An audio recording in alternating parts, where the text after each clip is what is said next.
साथियों नमस्कार। आप सब देखना शुरू कर चुके हैं बीपी सिन्हा की चौपाल। मित्रों, महाभारत में एक प्रसंग आता है कि जब राजा परीक्षित को एक सर्प ने डस लिया और सर्प दंश से उनकी मृत्यु हो गई, तो उसके बाद उनका पुत्र जन्मेजय जब राजा बने, तो उन्हें बहुत क्रोध आया सर्पों के ऊपर में कि इस इन्हीं सर्पों के वजह से मेरे पिता की मृत्यु हुई है। तो उन्होंने एक सर्प यज्ञ का अनुष्ठान किया और ऐसा भीषण यज्ञ किया कि कोने-कोने से एक विषैले साँप निकल-निकल कर आ रहे थे और उस हवन की अग्नि कुंड में समा जा रहे थे। मित्र, वो जो सर्प आ रहे थे, वो स्वेच्छा से नहीं आ जा रहे थे। बहुत बचने का प्रयास कर रहे थे, भागने का प्रयास कर रहे थे, फुफकार रहे थे, डरा रहे थे, धमका रहे थे।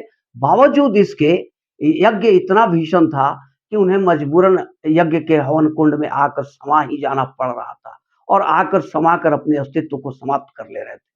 कुछ ऐसा ही यज्ञ माननीय मोदी जी, हमारे भारत के प्रधानमंत्री श्री नरेंद्र मोदी जी ने एक ऐसा ही अनुष्ठान किया है, एक ऐसा ही यज्ञ प्रारंभ किया है, जिसका नाम है ईडी, इन्फोर्समेंट डायरेक्टरेट। तो ईडी का जो यज्ञ शुरू किया है, इसमें भी तमाम कोने-कोने से एक भ्रष्टाचारी लोग और एक से एक सर्प, उन्हें सर्प ही कहा जाएगा, निकल-निकल कर आ रहे हैं और अग्निकुंड में समा जा रहे हैं। पर वो आसानी से नहीं आ रहे हैं मित्रों, बचने का बहुत प्रयत्न कर रहे हैं। पहले तो धमकाने का कोशिश कर रहे हैं, आग लग जाएगी, तोड़-फोड़ मच जाएगा, हंगामा हो जाएगा, हमारे समर्थक बवाल कर देंगे। वो तमाम तरह के जितने भी उनकी कोशिशें हैं, वो हर कोशिश आज़मा ले रहे हैं।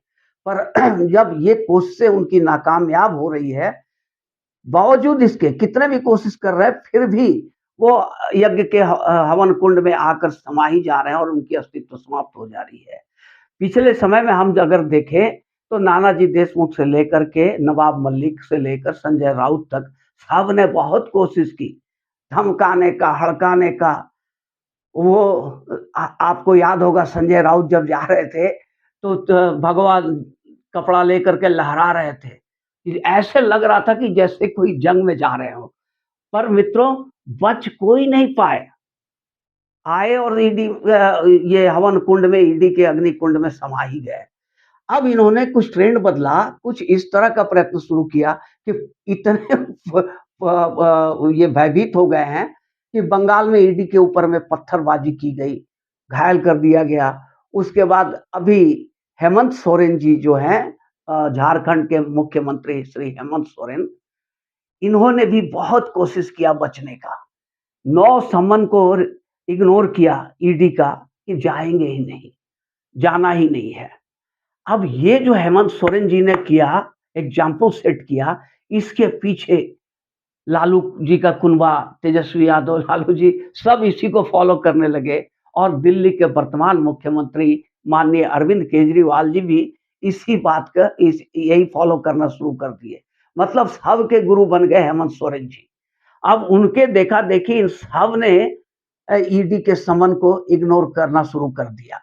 अब केजरीवाल तो भाई केजरीवाल हैं, ये तो महान व्यक्तित्व हैं, धुरंधर हैं, साम, दाम, दंड, भेद चारों नीतियों में पारंगत नेता हैं, इनकी तो कोई बात ही नहीं है। अब ये सीधे-सीधे कह रहे हैं, कितना भागेंगे? 4 बार भाग चुके हैं, 5वीं बार समन इश्यू हो चुकी है। ये तो सीधे कह दे रहे हैं कि ये समन ही इलीगल है, ये गलत है, गैर कानूनी है। तो केजरीवाल साहब, आप आदरणीय हैं, सम्माननीय हैं, मुख्यमंत्री हैं। अगर ये इलीगल है नोटिस, ये समन गैर कानूनी है, तो कोर्ट जाइए ना। तो आप कोर्ट तो जाओगे नहीं, क्योंकि आपको पता है कि कोर्ट में जाने पर वो फटकार मिलेगी कि आपकी होश वापस आ जाएगी। अब झारखंड के जो इन सब के गुरु बने हुए थे, हेमंत सोरेन जी, मुख्यमंत्री झारखंड के, उन्होंने भी बहुत कोशिश किया भागने की, ईडी से बचने की, बहुत प्रयत्न किया। अब प्रयत्न में ऐसा था कि अंत में खीज में आकर के ईडी के ऊपर ही एफआईआर दर्ज कर दिया कि ईडी को ही हम अरेस्ट कर लेंगे। हेमंत सोरेन बाबू, अभी आप नादान हो, आपको नहीं पता है कि आप जो कर रहे हो, ये आग से खेलने वाली काम है। आप आपसे बहुत ज़्यादा शक्ति लेकर के केंद्र में लोग बैठे हुए हैं। एक बार धारा 356 इम्पोज़ कर देंगे, तो आपकी सरकार भी जाएगी, सत्ता भी जाएगी और आप भी चले जाओगे।